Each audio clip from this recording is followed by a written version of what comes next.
Live from New Delhi, you're watching DD India News Hour, India's voice to the world. I'm Shubhendu Ghosh, coming up in the next hour. Dominica confers highest national honour to India's Prime Minister Narendra Modi. Prime Minister dedicates the award to 1.4 billion Indians. At the India-CARICOM Summit, Prime Minister Modi proposes comprehensive partnership with Caribbean nations, redefines CARICOM from capacity building to cricket. Prime Minister Modi holds bilateral talks with leaders of Barbados, Trinidad, Suriname, Dominica, Antigua and Bahamas. India and Guyana strengthen bilateral partnership with 10 MOUs.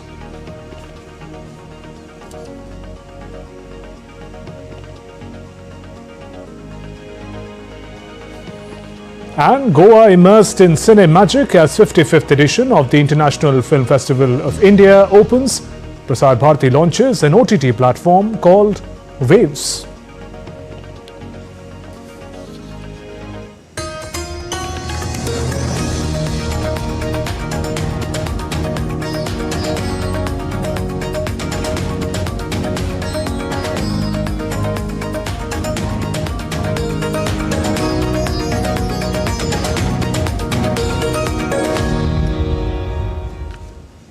India's Prime Minister Narendra Modi received the Dominica Award of Honour, the highest national award of Dominica.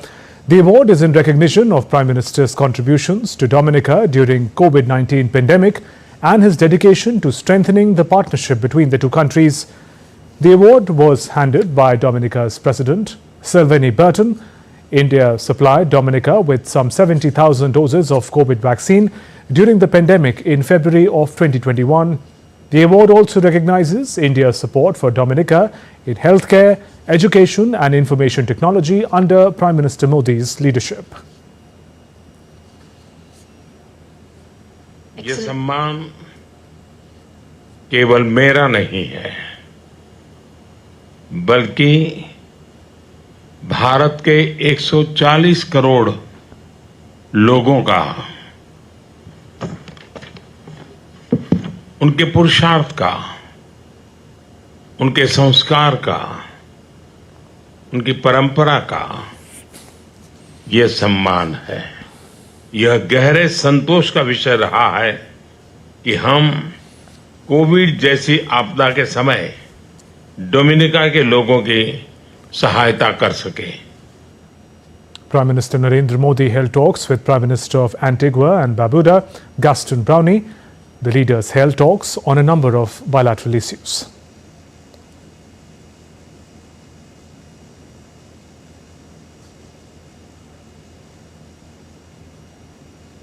PM Modi also held talks with Bahamas Prime Minister Philip Davis.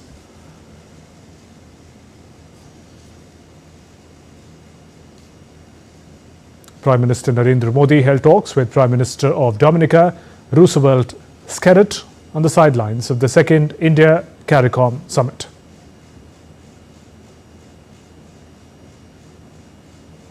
Prime Minister Modi thanked the Dominican Prime Minister for the conferment of the country's highest award. The leaders explored opportunities for India-Dominica cooperation in areas such as climate resilience, healthcare, capacity building, deepening of people-to-people ties. They also discussed cooperation at the UN. On the sidelines of the India-CARICOM Summit, Prime Minister Modi held talks with President of Suriname, Chandrika Prasad Santokhi. Both leaders reviewed progress on bilateral partnership and emphasized the importance of strengthening economic cooperation. They agreed to expand bilateral cooperation in areas including defense and security, trade and commerce, agriculture, digital initiatives including UPI, ICT, healthcare, traditional medicine, pharmaceutical, capacity building, human resource development, cultural and people-to-people engagements. Alongside Prime Minister Modi held talks with Grenada Prime Minister Dickon Mitchell.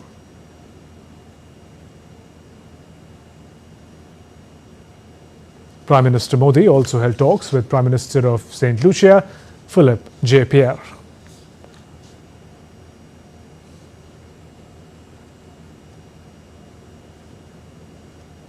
Prime Minister held a number of bilaterals, including one with the Prime Minister of Trinidad and Tobago, Keith Rowley.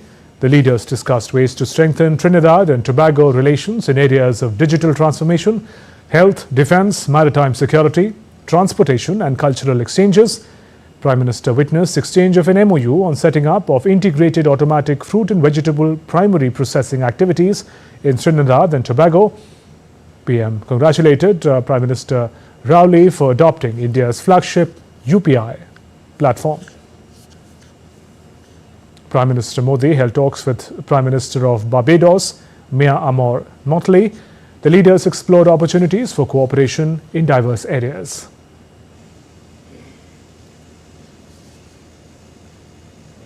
Earlier, Prime Minister Modi co-chaired the second India-CARICOM Summit along with Prime Minister Dickon Mitchell of Grenada, the current chair of CARICOM.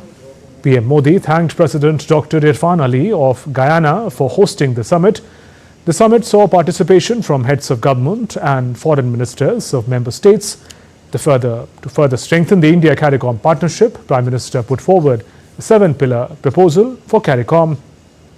He said CARICOM stands for C for capacity building, A for agriculture and food security, R for renewable energy and climate change, I for innovation, technology and trade, C for cricket and culture, O for ocean and economy, maritime security, M for medicine and healthcare.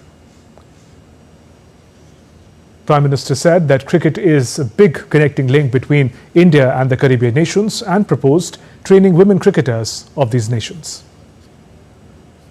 Cricket हमारे देशों के बीच एक बहुत बड़ा और महत्वपूर्ण connecting link है।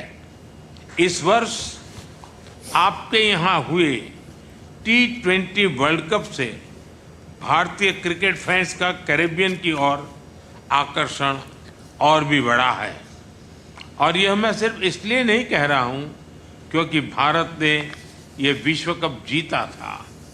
मेरा प्रस्ताव है कि क्रिकेट संबंधों के साथ साथ महिला सशक्तिकरण को बढ़ावा देने के लिए हम कैरिकॉम के हर देश से 11 युवा महिला क्रिकेटर्स की भारत में ट्रेनिंग कर सकते हैं।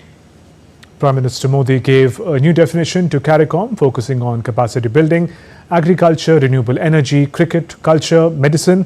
Prime Minister stressed that India has put a proposal of opening Jan Aushadhi Kendra in the Caribbean countries. CARICOM देशों की स्वास्थ्य सुरक्षा भारत के लिए उच्च प्राथमिकता का विषय रहा है।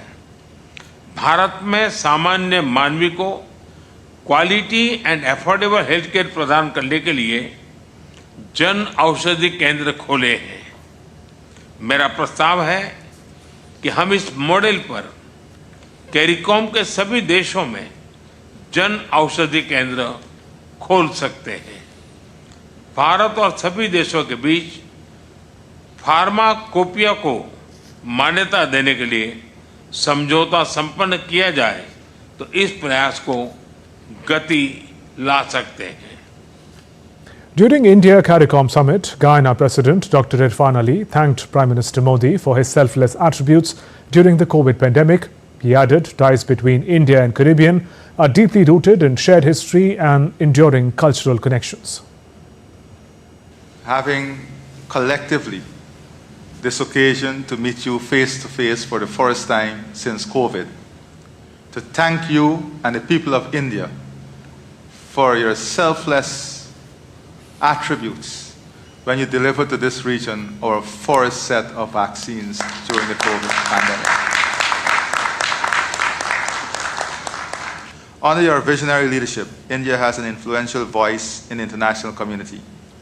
Your launching of the Voice of the Global South, your recent chairmanship of the Group of 20, India's pivotal role in BRICS, and your steadfast advocacy for the developing world underscores your commitment to advancing the aspirations of the Global South.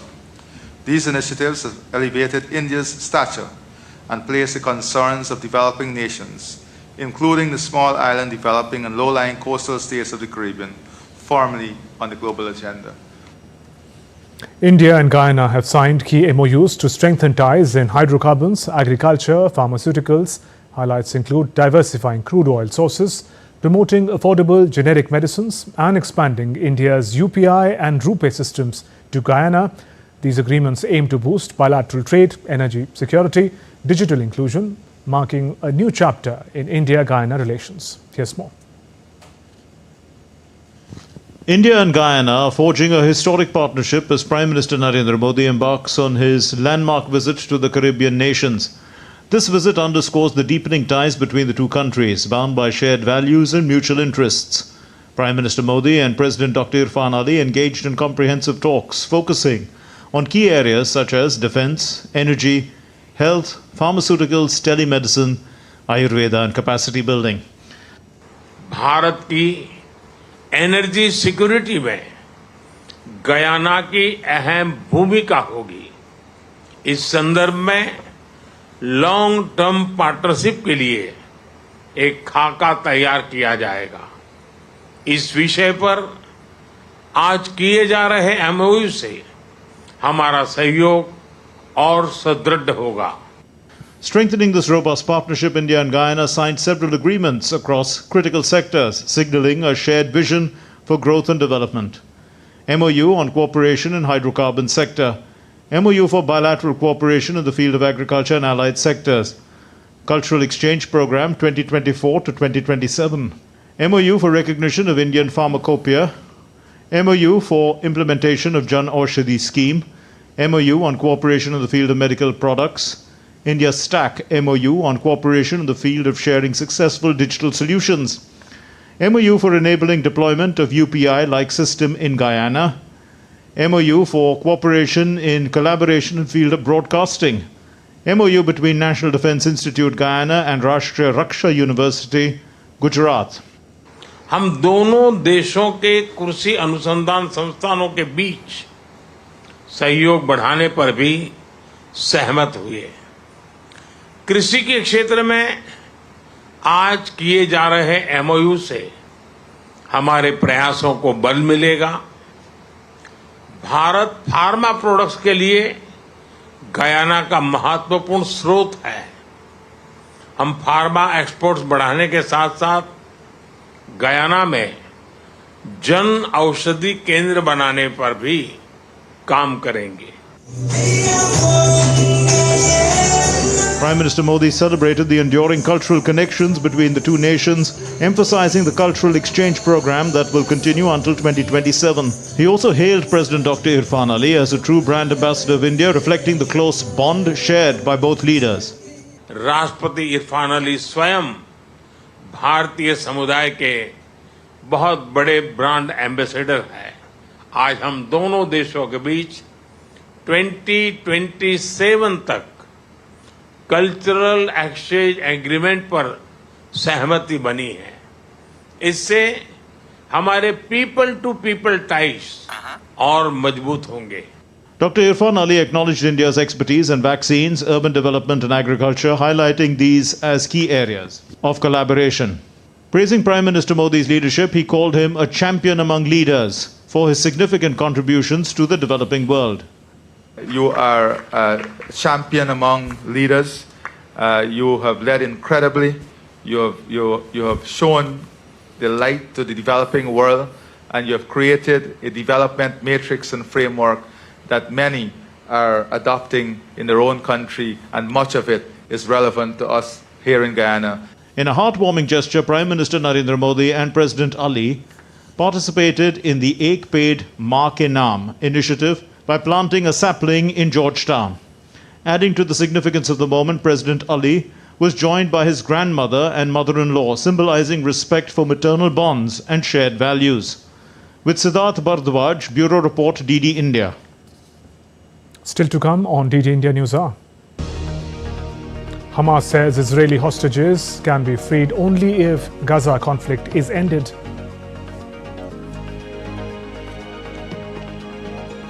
The US shuts its embassy in Ukraine, citing threat of air attack. Putin aide warns West against direct military confrontation.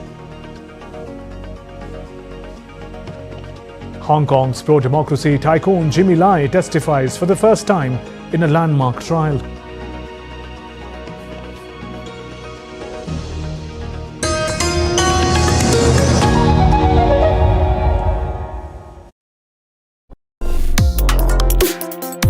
Complex issues, hidden agendas, twists and turns, strategic games. We think all dots are linked, we just need to connect them. Join me every week as I connect the dots to unravel hidden designs in statecraft, mysteries and decode issues that matter to you. Watch Connecting the Dots with me at these times on DD India.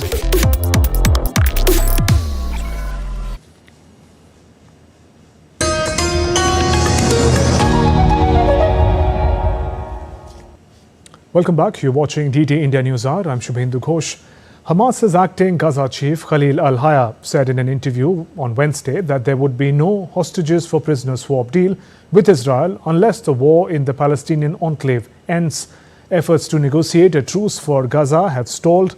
The US vetoed a UN Security Council resolution calling for an unconditional permanent ceasefire. Washington's UN ambassador said US would only support a resolution that explicitly calls for immediate release of the Israeli hostages as part of a ceasefire. Meanwhile, the Ukraine-Russia conflict remains a focal point of global concern. US support to Ukraine for striking deep into Russian territory has heightened tensions. The next report gets us more. It's been more than 1,000 days since the Russia-Ukraine conflict began dominating global discourse. Amid growing fears of escalation, the US Embassy temporarily closed operations in Ukraine's capital city, Kyiv, after receiving specific intelligence about a potential significant air attack.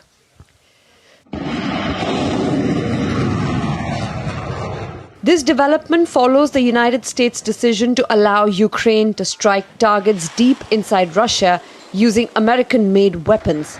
Ukraine recently targeted a Russian weapons arsenal in the Bryansk region with attack missiles or the Army tactical missile systems, marking the first time these missiles were fired across the border.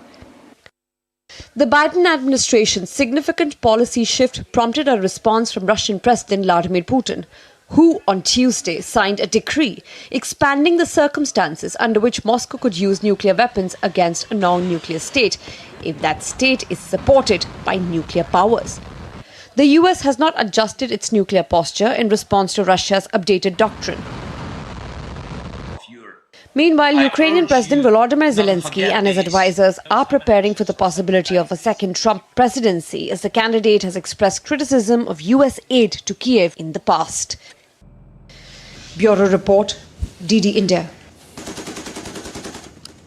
Russian President Vladimir Putin's spy chief has warned the West on Wednesday that it risks disastrous consequences if the US and its European allies stoke a direct military confrontation with Russia over Ukraine. Sergei Nashkin, the head of Russia's Foreign Intelligence Service, says that Russia would punish any NATO member that helps Ukraine strike deep into Russia with long-range Western weapons. With Russian forces advancing in Ukraine, Moscow says it will achieve all its aims, including demilitarization of Ukraine. But Ukraine downplays the threat of an imminent large-scale missile threat after several foreign embassies in Kyiv closed for a day, citing potential strike. Ukraine's President Zelensky told a US TV channel that he fears he might lose the war against Russia. I think we will lose. Of course, anyway, we will stay, we will fight. We have our production, but it's not enough to prevail. And I think it's not enough to survive. But that will be, if such choice will be American choice, so we will decide what we will have to do. Moving on, no business sector has seen as much of an uptick as in the recent years as the defense sector. For obvious reasons, two major conflicts are playing out in Ukraine and West Asia. For many businesses, the question is how to position themselves in this environment. CEO of Pan-European Airbus says some consolidation might be helpful. Lars Holter is with DW, joins us from Berlin. Lars, what exactly are you learning from Airbus?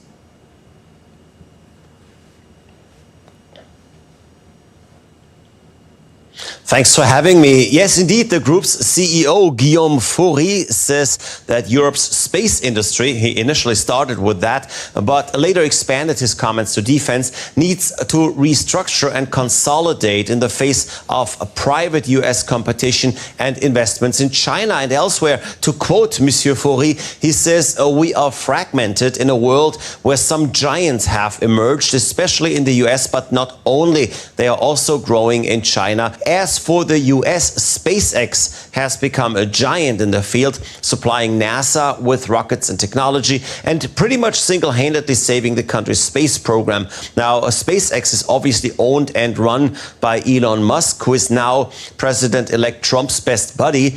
And with that, his standing and most certainly the standing of his company will grow. So as not to be left in the dust, the Airbus CEO says that his company and France's Thales Alenia Space and Italy's Leonardo are in early talks on a possible tie-up of their individual satellite activities. And how big is the defense sector in Europe anyway? Can you give us some numbers there?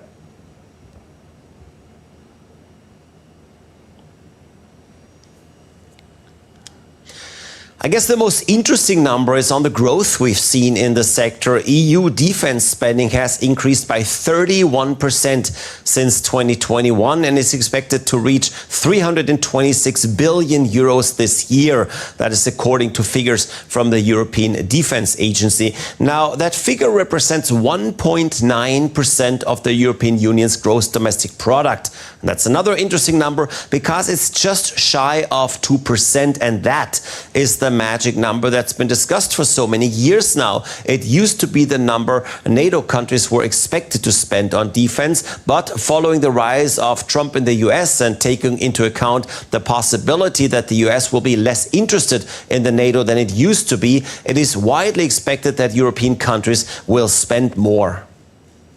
Lars Holter, thank you. US President-elect Donald Trump is forging ahead with his cabinet selections, policy plans as his transition gains momentum.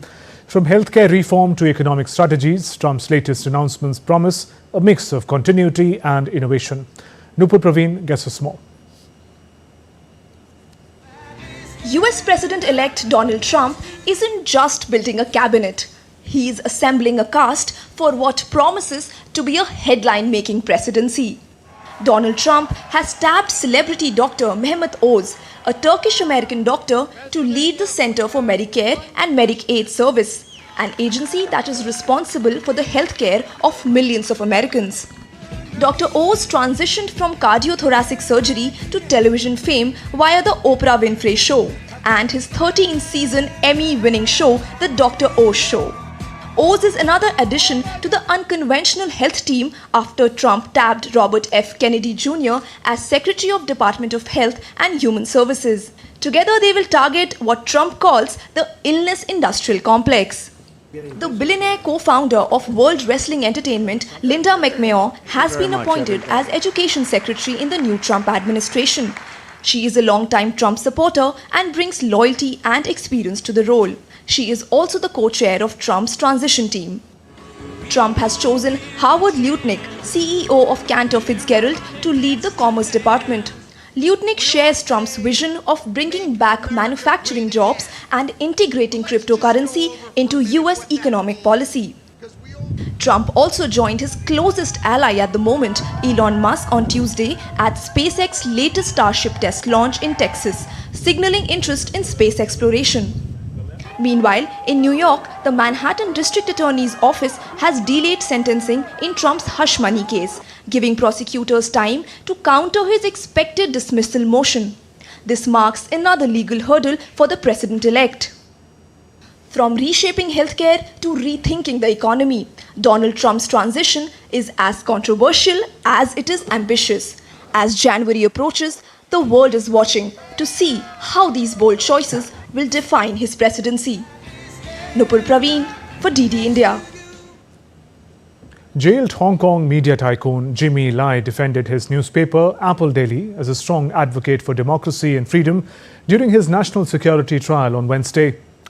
Lai stated that the core value of the newspaper, such as rule of law, democracy, freedom of speech, religion and assembly, reflect the principles held by people of Hong Kong.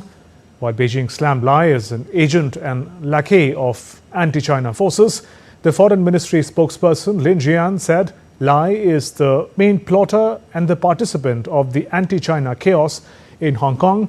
The case centers around articles in the newspaper that supported huge, sometimes violent pro-democracy protests in 2019 and criticized Beijing's leadership.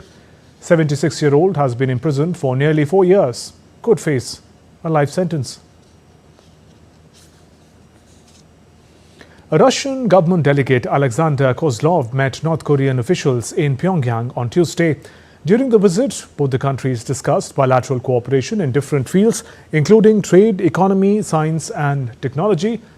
The meeting came after South Korean President Yoon Suk-yeol at the G20 summit in Rio de Janeiro urged the two countries to end their military cooperation, which is taking part in the Russia-Ukraine conflict. And Russia gifted over 70 animals on Wednesday, including an African lion and 2 brown bears, to a zoo in the North Korean capital, Pyongyang, from Moscow Zoo. The animals were gifts from Russian President Putin to the Korean people. Let's now take a look at other stories making news around the world. A baby eagle has hatched in Philippines with the help of artificial insemination. The baby eagle is under observation after it hatched on 11th November, sparking hope that the critically endangered species can be saved from extinction. A video footage shows chick number 30 hatching out of its shell at the newly opened National Bird Breeding Sanctuary in the southern city of Davao. Uganda's opposition politician Kizza Besigye was kidnapped from Kenya and transferred to Uganda this weekend. His wife posted a message on the social media platform X informing about his whereabouts at a military jail in Kampala. Besigye has run against Uganda's President Yoweri Museveni in 4 elections, lost each time, although he has rejected the results, alleging fraud and voter intimidation. Still to come on DD India News Hour. India's Defence Minister Rajnath Singh visits Lao PDR for the ASEAN Defence Ministers Meeting Plus.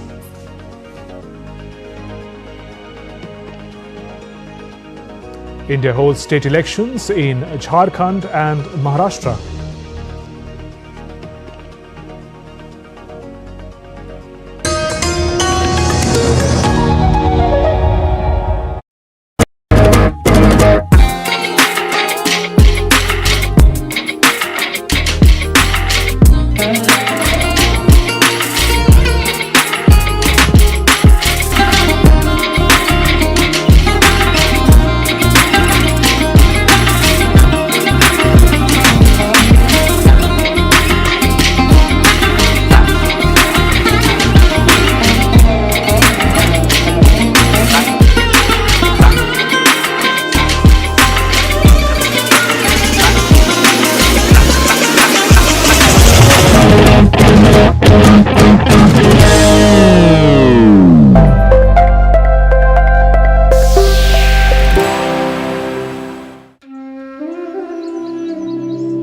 Take a front seat to witness the grandeur that is Odisha.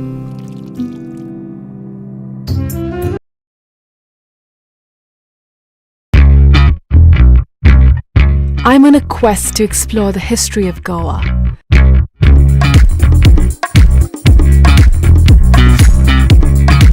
A land steeped in diverse and intersecting cultures and traditions.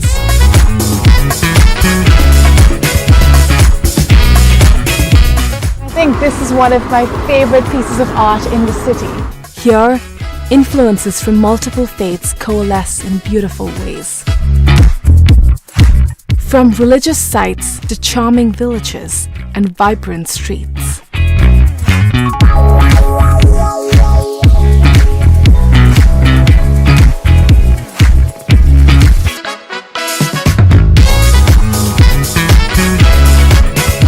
Watch postcards from Goa on National Geographic.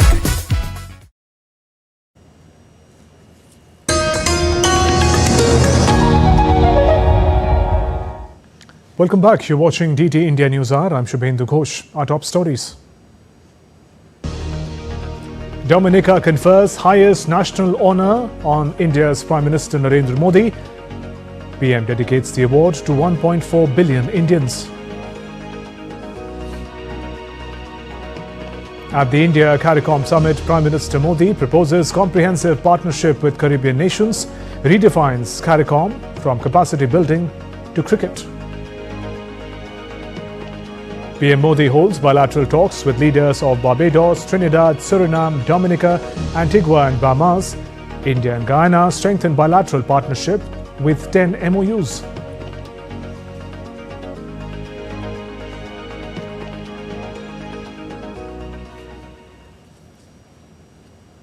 India's Defence Minister Rajnath Singh is in Lao PDR for the 11th ASEAN Defence Ministers Meeting Plus. It is the highest defence consultative and cooperative mechanism in ASEAN. Addressing the Indian community, Rajnath Singh said that after 2014, India's stature has grown in the forum. 2014 के बाद international community में भारत का stretcher बढ़ा है। पहले Bharat international forum पर कुछ बोलता था तो भारत की बातों को जितनी सीरियसली लिया जाना चाहिए, जितनी गंभीरतापूर्वक लिया जाना चाहिए, नहीं लिया जाता था। लेकिन आज इंटरनेशनल फोरम पर भारत कुछ बोलता है तो सारी दुनिया कान खोलकर सुनती है कि भारत बोल क्या रहा है। यह भारत की है, यह कोई छोटी बात नहीं है। अब हमारे प्राइम मिनिस्टर का सम्मान यदि दुनिया की देश में होता है, इसका मतलब प्राइम मिनिस्टर जिस कंट्री का प्राइम मिनिस्टर है उस कंट्री का सम्मान हो रहा है। On the sidelines of the talks, Minister Singh met Chinese counterpart. It was the first such meeting following the recent disengagement agreements and the meeting of Prime Minister Narendra Modi and Chinese President Xi Jinping on the sidelines of the BRICS summit. Rajnath Singh highlighted the amicable relations between India and China would have positive implications for global peace and prosperity. Considering that both countries are and will continue to remain neighbours, he said they need to focus on cooperation rather than conflict. Rajnath Singh also met his counterparts from Malaysia and Lao PDR. In his meeting with Malaysian minister, both sides agreed to support one another's endeavours to arrive at meaningful outcomes to promote security and stability in the region. The minister complimented Lao PDR for its efficient and inclusive leadership as the chair of ASEAN this year. The meetings are aimed at further enhancing bilateral defence cooperation with these countries. As the high-stakes assembly elections come to a close on Wednesday, Maharashtra recorded 62.05% voter turnout, while Jharkhand saw 68.01%. Voting for all 288 seats of Maharashtra Legislative Assembly was held in a single phase, with voters exercising their franchise. The ruling BJP-led Mahayuti alliance is vying to retain power, while the Mahavikas Aghadi combine is hoping for a comeback. While Jharkhand went for its second phase of assembly elections, with candidates contesting across 38 constituencies in 12 districts, the first phase of the Jharkhand polls were held in 43 of 81 assembly seats on November 13th. Counting of votes in both the states will take place on Saturday. In a move to strengthen India's foothold in the West Asian organic market, Agricultural and Processed Food Products Export Development Authority under India's Ministry of Commerce showcased a strong India presence at the 22nd Middle East Organic and Natural Products Expo in Dubai. APA Day coordinated the participation of 18 Indian companies, including 12 under its banner and 6 participating independently. The companies exhibited a wide array of value-added organic and natural products at the Indian Pavilion. The event held at Dubai World Trade Center witnessed significant growth this year, with over 550 exhibitors, a remarkable 83% increase from the previous edition. Is Agricultural and Processed Food Products Export Development Authority under Ministry of Commerce, and we have the mandate of promoting agri-exports from the country When I say agri exports from the country, we have 700 plus products in our basket. This is the first time APEDA is participating in this exhibition to showcase India's strength in organic sector as well as to exploring the Middle East market and promote Indian products in the Middle East market and GCC countries. Prasar Bharati, India's public broadcaster, has launched its own OTT platform, Waves, offering a broad spectrum of entertainment and news content. The app is now available for download on Android and iOS devices. The platform aims to cater to a wide audience with its mix of live channels, movies, television shows, games, live events, and more.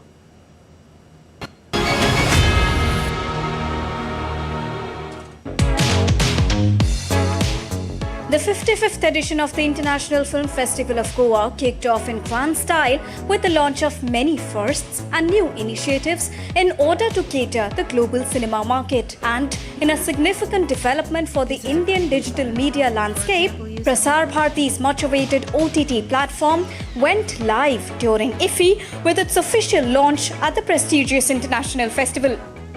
As the audiences have discovered the newer media of consuming content, digital is one medium which has gained quite a lot of prominence in these days and times.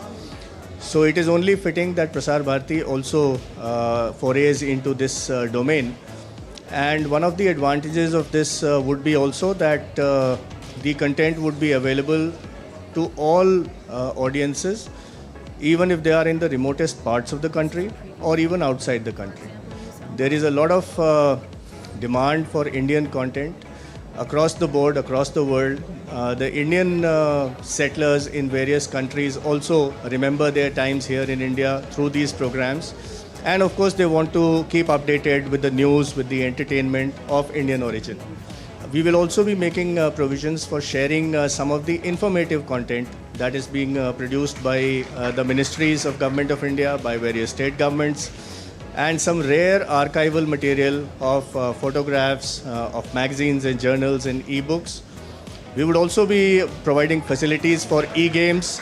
So, e-shopping, which is also gaining a lot of prominence these days, is also going to be a part of Waves. So there is something for everyone, and I would request the audiences to download Waves later today and be a part of this experience of this entertainment की नई लहर. दूरदर्शन तो हमारे खून में था, अब wave हमारी सांसों में होगा. मतलब अच्छी बात है. इनसे सारी चीज़ें बहुत जगह सिनेमा पहुंचती हैं. Prasar Bharati's OTT platform is poised to offer a diverse range of content, including live channels, archival footage, and original programming to the audience. The platform also focuses on family-friendly content, aiming to provide a wholesome viewing experience for audiences of all ages. Talking about the benefits of content creators, interestingly, the content creator will retain the IP rights. The OTT platform further aims at creating a marketplace to showcase its vast archive of over 2,000 titles, including a treasure trove of heritage photos. Deepika Mehto's report for DD India.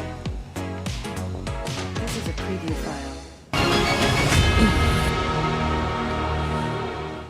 The 55th edition of India International Film Festival in the picturesque Goa began. Cinema lovers have already queued up outside the theatre to catch the opening film of IFFI 2024, The Better Man. Watch this detailed report by DD India correspondent Deepika.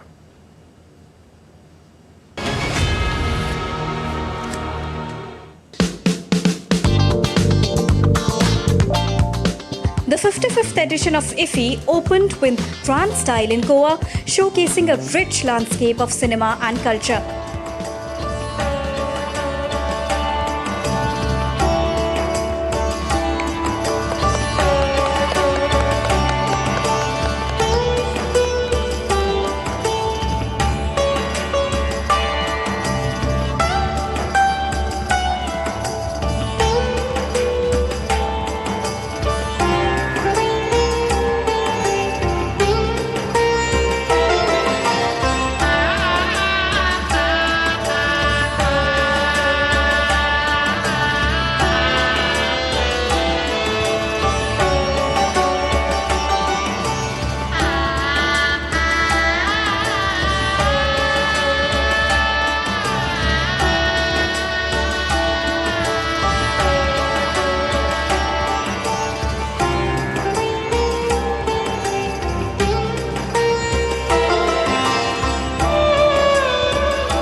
Speaking on the occasion, the Chief Minister expressed his delight on continuing the legacy of hosting IFFI in Goa. IFFI और गोवा एक दूसरे के हो गए। कोई गोवा को याद करता है तो IFFI याद आती है और IFFI को याद करता है तो गोवा आ जाता है। हमेशा के लिए IFFI ने गोवा को बहुत कुछ दिया, तो ग्लोबल प्लेटफॉर्म पे ये गोवा को पहुंचाया है। इतना सारा अच्छा इंफ्रास्ट्रक्चर यहाँ पे क्रिएट किया है और always I welcomes the international and national guests, those who are coming specially for this IFFI, especially the directors, actors, actresses, those who are coming to see the movies, to see the IFFI.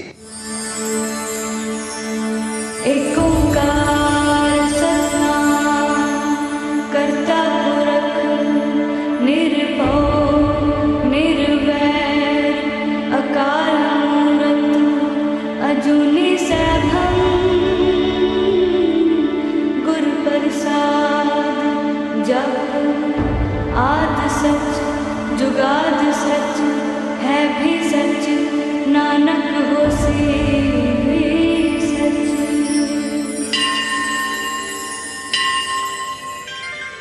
नागेंद्रहाराय त्रिलोचनाय भस्मांगरागाय महेश्वराय नित्याय शुद्धाय दिगंबराय तस्मै नकाराय नमः शिवाय।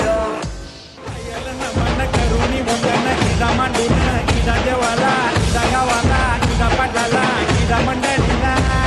Ami sangato namana, tumi aika ho gunijana. Payala namana, ami karito vandana. Payala namana, karito vandana. Tumi aika ho gunijana, ami karito vandana. Payala namana.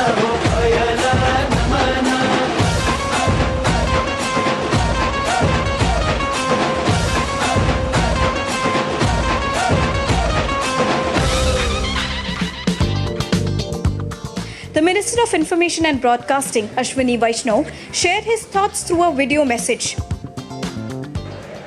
I welcome all the delegates from across the world to the IFFI 2024. Friends, IFFI, as we call it, has become a very important milestone in the development of film industry in India. We in India at this point of time are very much focused on developing the content creators economy.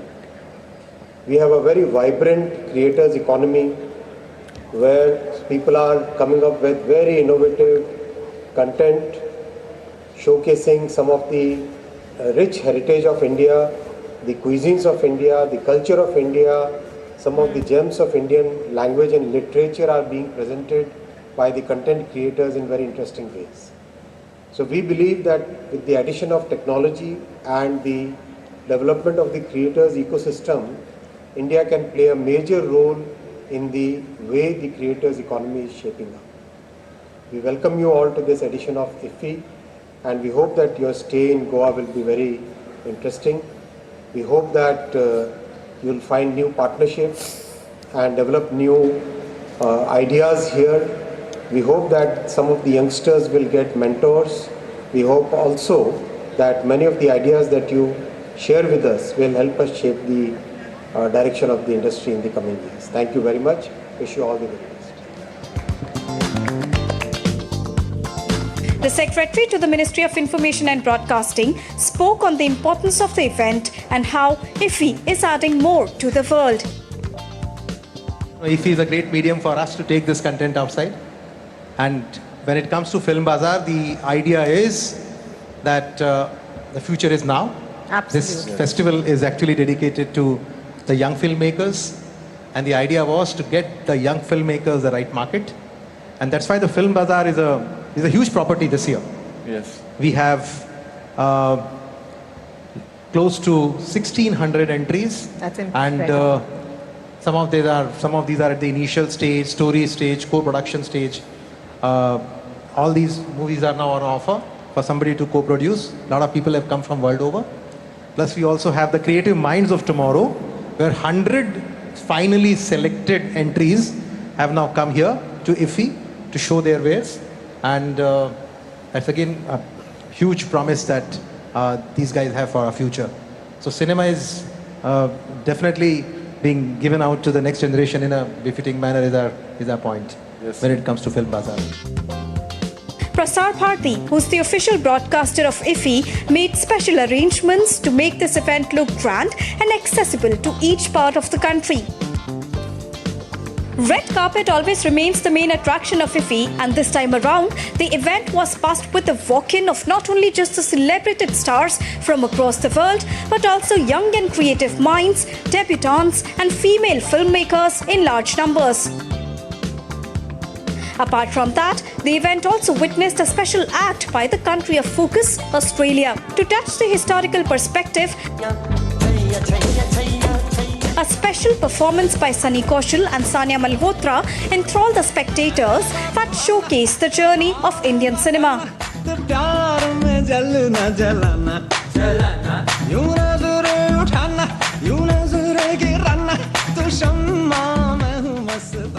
And the 55th edition of International Film Festival of India, IFFI 2024, kick-started with grand celebrations, great interactions with mega stars, and the peak of celebration of Indian cinema with the world.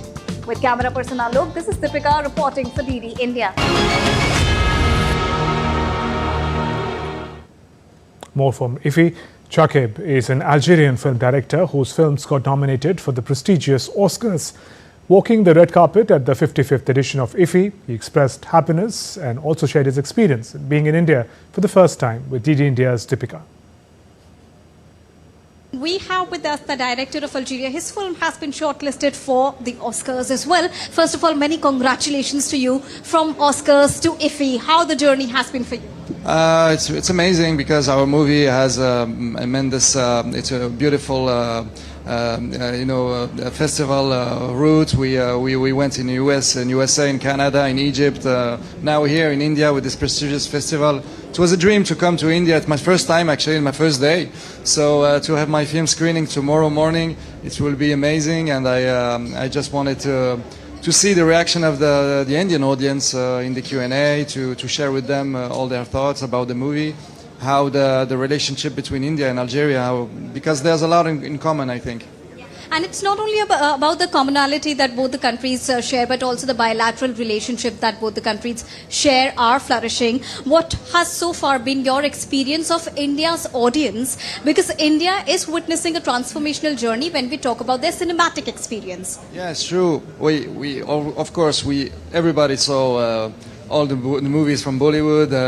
We are raised with your movies, so it's amazing to see the transformation and to see the difference between, because I worked with many Indian friends, especially in Paris, in the image, in the screenings, all the technical aspects, but there's also the artistic aspects, and I think the Indian cinema is amazing today, and I think it's Marianne who said it's a bridge between all the cultures, and it's true. It's in the middle of the world. It's the center of the world today. Yeah.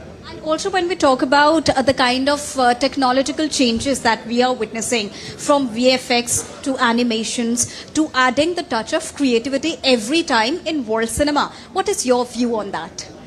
It could be an enhancer in the movie if you use it very carefully. But don't forget the main thing in the cinema, it's emotion. Absolutely, indeed. Thank you so much for talking to us. Thank you very much. An actor, Anshuman Pushkar, who is famously known for his Hindi film 12th Fail, talked about the benefits of OTT. In an exclusive conversation with DD India's Deepika, Anshuman talks about the initiative by Prasar Bharati that's important and much needed. The red carpet is buzzing with mega stars, and right now we have with us Anshuman. How are you feeling about this particular edition of IFFI, and what is that particular thing that excites you the most about it? Two things. That first time I'm attending this kind of festival, and this is unique thing that India has. That kind of films we have, unique films, outstanding films are coming from the new filmmakers. So showcasing those films are very important for viewers, for the newcomers. So this is the exciting thing. First round, our 3 films, my particularly 3 films are there already. 12th fail has excited all the audiences a lot, and there's a lot of learning that people take up from there. How your experience shapes you to take up the upcoming challenges in Indian cinema, considering the moral it always prefers to showcase to the young audiences. The content is always a king, always king. So when there is a concern of making good films, and people will definitely like that thing. Then 12th fail is burning example of that thing. Then if you are attempting with your true heart and true emotions, in Indian viewers will definitely like that. And in the terms of newcomers like us who is getting opportunity to work with the with juggernauts like Vidhu sir is once in a lifetime opportunity, and that is for actors like us who is trying to understand the craft and passion about this overall industry, and learning from the best is blessing for actors like us. Apart from the silver screens and the other screens, OTT is also offering a lot of opportunity to all the young stars. And you would be knowing that Prasar Bharati is also launching its own OTT platform today. What are your views on that? This is, outstanding thing that Prasar Bharati is very reputed and reputed institution is there. And if they are coming with this thing, definitely they are going to make good content, good informative content. So definitely we are thrilled and excited about that also. All right. Thank you so much, Anshuman, and all the best to you. Thank you very much. You're watching DD India News Hour. Time for sports. The Thiagraj Sports Complex in India's capital, New Delhi, is hosting the Asia-Pacific Bocce and Bowling competition. 12 teams are competing in this prestigious tournament. An Indian mixed bocce team started on a positive note, beating Malaysia in the key match. DD India's Narayan Singh reports. The Asia-Pacific Bocce and Bowling competition is underway at the Thiagraj Sports Complex in New Delhi. This is the first time India is hosting this prestigious event. On day 1 of the competition, 42 round-robin matches in bocce took place across different categories. In a notable match, India's mixed doubles bocce team defeated Malaysia in the round-robin stage. The Indian bocce team's coach are optimistic about the country's chances in the tournament. This tournament is very helpful for intellectual disability persons because they meet same ability peoples, and it's built their self confidence also. बोची game हमारे बच्चों का चल रहा है. बच्चों ने बहुत अच्छे से प्रैक्टिस कर रखी है और अभी भी बच्चे अच्छा गेम करेंगे और कर भी रहे हैं, और आगे भी इनको अभी तक गोल्ड मेडल लेके आए हैं, आगे भी गोल्ड मेडल लेके जाएंगे और भारत को जिताएंगे, भारत का नाम रोशन करेंगे. The competition features 12 teams including India, battling it out in various categories. The event showcases athletes with intellectual disabilities, celebrating sportsmanship and inclusion. Sports Desk, DD India. In hockey, defending champion India defeated China 1-0 in the finals to clinch the Women's Asian Champions Trophy on Wednesday. Deepika Kumari scored the winner and finished as the tournament's highest scorer with 11 goals. This is India's third and now the joint most successful team in competition with South Korea. The Indian hockey team has done it again. Defending champions have edged out China in the finals to clinch Women's Asian Champions Trophy at the Rajgir Hockey Stadium in Bihar.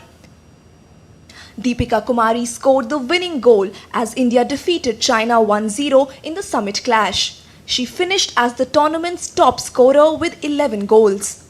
This is India's third title, bringing them level with South Korea as the most successful nation in the competition's history. The Indian women won their maiden title in 2016 and also bagged the 2023 edition. Hockey India congratulated them. They posted on X, Team India has once again proven their mettle with an unbeatable run in the Women's Asian Champions Trophy 2024.